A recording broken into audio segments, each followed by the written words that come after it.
할렐루야. 아멘. 오늘도 거룩한 주일에 새벽 제단으로 먼저 주임전에 나오신 우리 성도님들과 그리고 영상으로 함께 하시는 우리 성도님들에게 하나님의 크신 위로와 평안이 있기를 먼저 주님의 이름으로 축원합니다.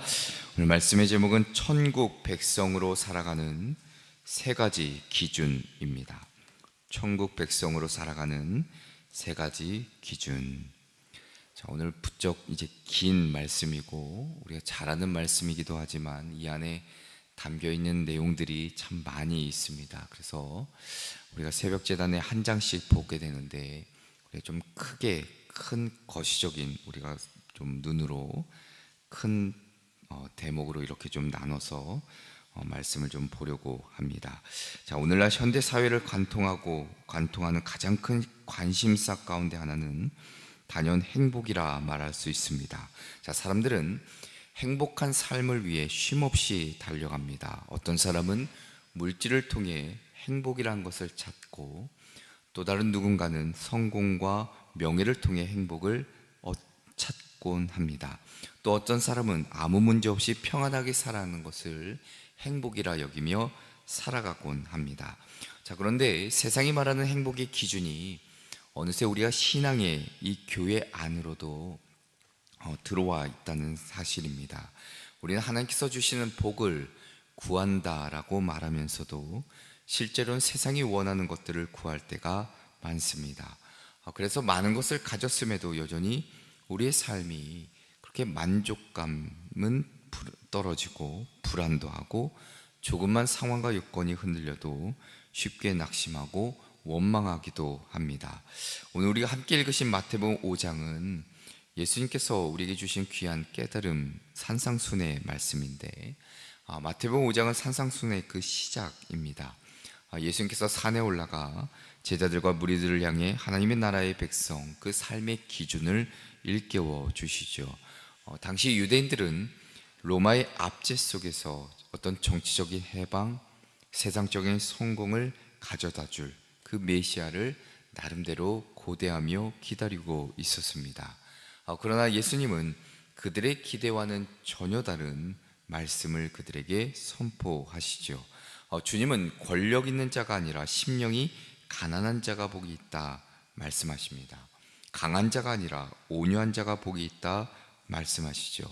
세상의 기준으로 보면 부족해 보이는 사람들이 이성적으로 합리적으로 판단했을 때 조금은 그렇지 않은 자들이 하나님 나라에서는 복된 사람이라 선언하고 계신 겁니다. 세상의 가치관을 뒤집는 또 다른 하나님의 하늘나라의 기준을 그들에게 일깨워 주십니다.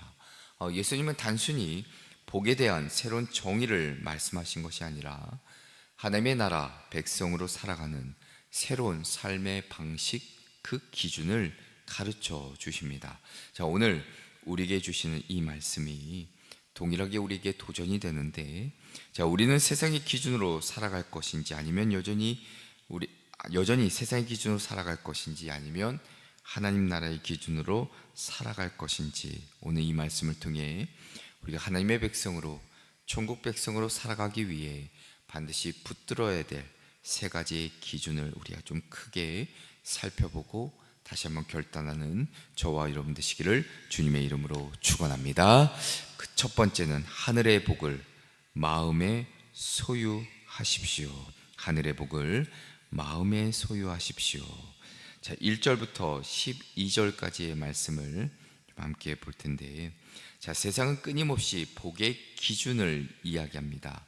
어떤 물질이든 돈이든 어떤 건강이든 어떤 높은 자리이든 어떤 성공이든, 그래서 사람들은 더 많이 가지기 위해, 더 높이 올라가기 위해 쉼없이 달려가지요.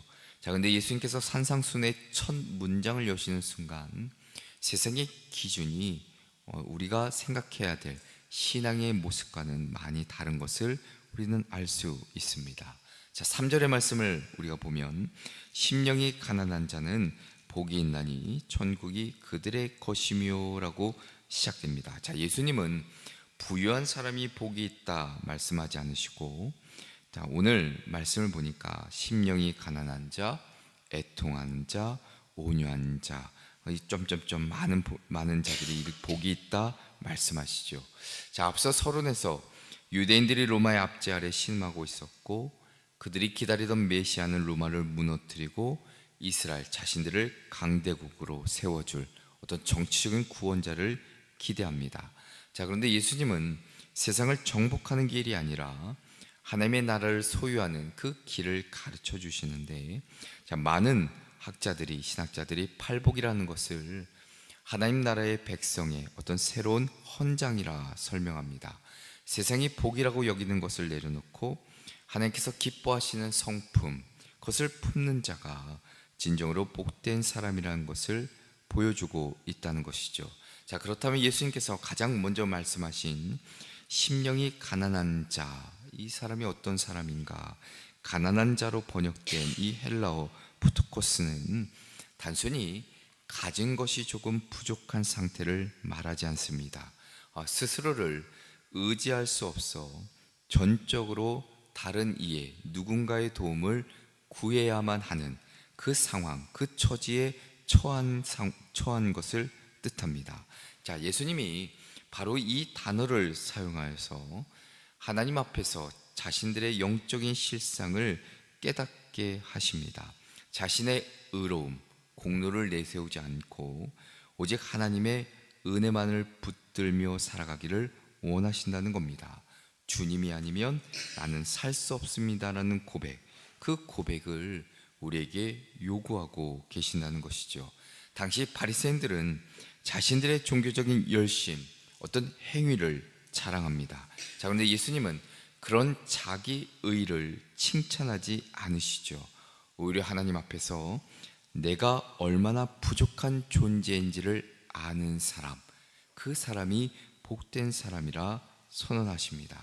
자, 그래서 팔복은 모두 이 심령의 가난함에서 시작됩니다. 하나님 앞에서 가난함을 아는 자, 내가 아무것도 아닌 존재, 하나님 없이는 아무것도 아닌 자, 그런 자만이 죄를 애통할 수 있는 것이고 온유할 수 있는 것이고 의에 줄이고 목마를 수 있다는 겁니다. 결국 팔복이라는 것은 하나님을 전적으로 의지하는 사람의 그 삶에서 맺어지는 열매라는 것을 우리에게 일깨워 주십니다. 자, 그런데 오늘날 우리의 신앙인의 모습이 어떠한지를 보셔야 합니다. 우리는 하나님보다 소유를 더 의지하고 은혜보다는 능력을 더 의지하고 기도보다 경험을 더 의지할 때가 많습니다. 입술로는 하나님을 믿는다 말하지만 실제로는 내 계획과 내 판단과 내 경험이 우리의 삶을 이끌어갈 때가 더 많다는 겁니다. 그래서 많은 것을 가지고도 불안하고 많은 것을 이루고도 만족이 없습니다. 내 마음이 하나님으로 채워지지 않기에 수많은 공허와 허탈감과 때로는 자족하지 못한 삶을 살아가고 있는 겁니다. 사랑하는 성도 여러분, 오늘 주님은 동일하게 우리에게 묻고 계십니다. 우리의 마음이 무엇으로 채워져 있는지. 하나님의 백성은 복이라는 것이 많은 소유하는 데 있지 않습니다. 하나님을 소유하는데 그것이 진정으로 복이라는 것을 우리에게 일깨워 주시죠. 심령이 가난할수록 더 전적으로 하나님을 의지하고 내 자신을 낮출수록 하나님의 은혜가 더욱 풍성하게 된다는 것을 오늘 성경은 우리에게 보여주고 있습니다. 자, 그러므로 오늘 이 하루에 세상이 말하는 복의 기준을 내려놓고 더 많이 가지려는 마음보다 하나님을 더 깊이 의지하려는 마음을 구하시고 하나님 앞에 더욱더 가난한 심령으로 엎드릴 때 세상이 줄 수 없는 위로와 평강 그리고 하늘의 그 기쁨이 우리 삶 가운데 충만하게 임한다는 것을 기억하시고 다시 한번 하늘의 복을 내 마음에 소유함으로 어떤 상황 속에서도 흔들리지 않는 하나님의 백성의 그 기쁨과 평안을 누리는 저와 여러분 되시기를 주님의 이름으로 축원합니다. 두 번째는 세상의 어둠을 기도로 밝히십시오. 세상의 어둠을 기도로 밝히십시오. 자, 오늘 팔복의 말씀을 통해 천국 백성의 그 기준, 어떤 내면을 말씀하신 예수님이 그 그 삶이 세상 속에서 어떻게 드러나야 하는지를 말씀하고 계시는데, 자 13절부터 16절까지의 말씀을 보면 너희는 세상의 소금이니 너희는 세상의 빛이라 말씀하십니다. 자, 주님은 소금이 되어라, 빛이 되어라 라고 말씀하지 않으시고, 자 이미 너희는 소금 그리고 빛이라 선언하고 계십니다. 자, 이것은 우리에게 주신 사명이기 전에 하나의 정체성입니다. 자, 당시 소금이라는 것은 단순한 조미료가 아니죠. 냉장 시설이 없던 그 시대에 음식의 부패를 막는 가장 중요한 보존 수단의 역할을 합니다. 빛 역시 마찬가지죠. 전기가 없던 시대에 작은 등불 하나는 그 집안을 밝히는 하나의 수단입니다. 자, 예수님은 천국 백성들이, 하나님의 백성들이 세상의 부패를 막고 어둠을 몰아내는 존재라는 것을 일깨워 주십니다. 마틴 로이드 존스 목사님이 산상수훈 강의에서 이렇게 설명하는데, 자, 교회의 사명은 세상을 담는 것이 아니라 세상을 변화시키는 것이라 말합니다. 자, 오늘날 세상은 물질은 풍요로워지지만 영혼은 더욱더 어두워지고 가급해지고 허망할 때가 더 많지요. 미움은 깊어지고 관계는 깨어지고 사람들은 더욱더 고립감과 외로움에 살아갈 때가 있습니다. 자, 바로 그곳에 하나님은 믿는 자, 교회를, 공동체를 두시고 더 나아가선 세상 속에 들어가 그들을 변화시키는 일을 감당할 것을 우리에게 말씀하고 계십니다. 자, 예수님에 이어서 16절에 보면 이같이 너희 빛이 사람 앞에 비치게 하여라고 말씀하고 계시죠. 자, 여기서 빛으로 번역된 이 단어가 어둠을 몰아내는 생명의 빛을 의미하는데, 자, 그러나 우리는 그 스스로 빛을 만들어내는 존재는 아니라는 것을 먼저 우리가 기억해야 합니다. 자, 예수님께서 요한복음 8장 12절에 나는 세상의 빛이니라고 말씀하시죠. 자, 우리는 빛의 근원이 아닌 빛을 비추는 자들이라는 것을 먼저 기억하셔야 합니다. 자, 바로 그 빛의 근원이신 예수 그리스도를 세상 가운데 증거하며 살아가야 될 책임이 바로 우리에게 있다라는 것이죠. 자, 그러면 기도라는 것은 바로 그 빛의 근원이신 하나님 앞에 나아가는 시간입니다. 기도가 회복될 때, 살아있을 때 우리의 마음이 변화되고, 기도가 살아있을 때 분노보다 사랑이 먼저 회복되고, 원망보다 감사가 먼저 나오고, 두려움보다 믿음이 먼저 회복된다는 사실이죠. 교회의 능력이라는 것은 어떤 건물의 크기에 있지 않고, 성도의 능력은 재능에 있지 않고 바로 기도하는 무릎에 있습니다. 세상의 어둠은 사람의 힘으로 몰아낼 수가 없습니다. 빛이 비춰질 때 어둠이 물러가듯 기도를 통해 하나님이 역사하실 때 그 가운데 변화가 일어난다는 사실이죠. 16절은 이 단락의 결론을 이렇게 맺는데, 그들로 너희 착한 행실을 보고 하늘에 계신 너희 아버지께 영광을 돌리게 하라 라고 기록하고 있습니다. 이 착한 행실이라는 것, 단순히 도덕적으로 선하다는 뜻만 담고 있지는 않죠. 그들에게 감동을 주고 아름다움을 주는 그 선함을 뜻합니다. 자, 예수님은 세상이 우리의 교리를 먼저 보는 것이 아니라 우리의 삶을 분명 먼저 본다는 것을 말씀하십니다. 정직하게 살아가는 모습, 상처 준 사람을 용서하는 모습, 어려운 이웃을 섬기는 모습, 때론 손해를 감수하면서도 사랑하는 모습, 그러한 삶이 세상 속에서 빛된 존재로 살아가게 만든다는 겁니다. 그리고 사람들은 그 모습을 통해 하나님을 알게 되고 깨닫게 되고, 결국 그 목적은 나를 드러내는 것이 아니라 하나님이 어떤 분이신지를, 그리고 하나님의 그 은혜와 사랑이 얼마나 큰지를 우리가 그들에게 깨닫게 해준다는 사실입니다. 사랑하는 성도 여러분, 세상이 어둡다고 탄식하기 전에 우리의 삶을 돌아보셔야 합니다.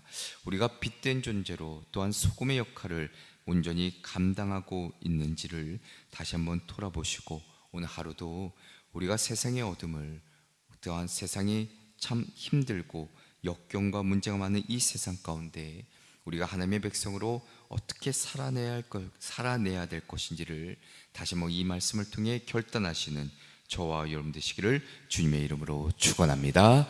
끝으로는 원수까지도 사랑으로 용납하십시오. 원수까지도 사랑으로 용납하십시오.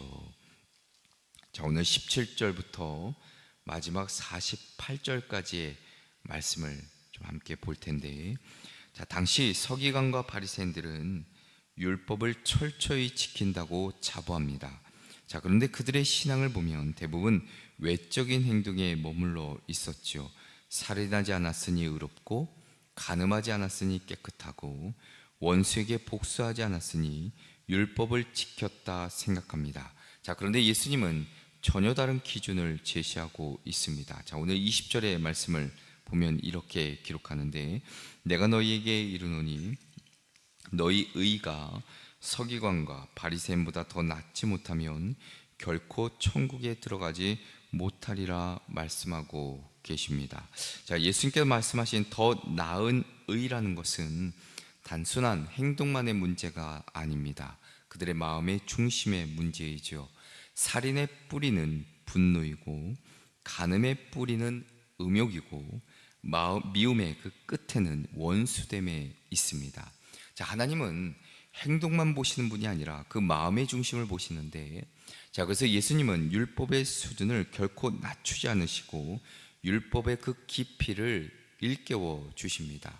자, 그 절정이 바로 원수 사랑으로 드러나게 되는데, 자, 44절의 말씀을 보면 예수님께서 이렇게 말씀하십니다. 나는 너희에게 이르노니 너희 원수를 사랑하며 너희를 박해하는 자를 위하여 기도하라 말씀하고 계십니다. 자, 당시 사람들은 이웃은 사랑하고 원수는 미워하라, 이 수준에 머물러 있었죠. 자, 근데 예수님은 거기서 한 걸음 더 나아가 또 다른 차원의 사랑을 요구하고 계십니다. 자, 오늘 이 말씀을 보면 나에게 상처를 준 사람일지라도 하나님께서 그 영혼을 사랑하시는 것처럼 또한 그 영혼을 우리 역시도 대하고 또한 사랑할 것을 요구하고 계십니다. 사실 이것은 우리 인간의 본성으로는 참 쉽지 않은 명령이지요. 우리는 나를 사랑하는 사람 얼마든지 사랑할 수 있습니다.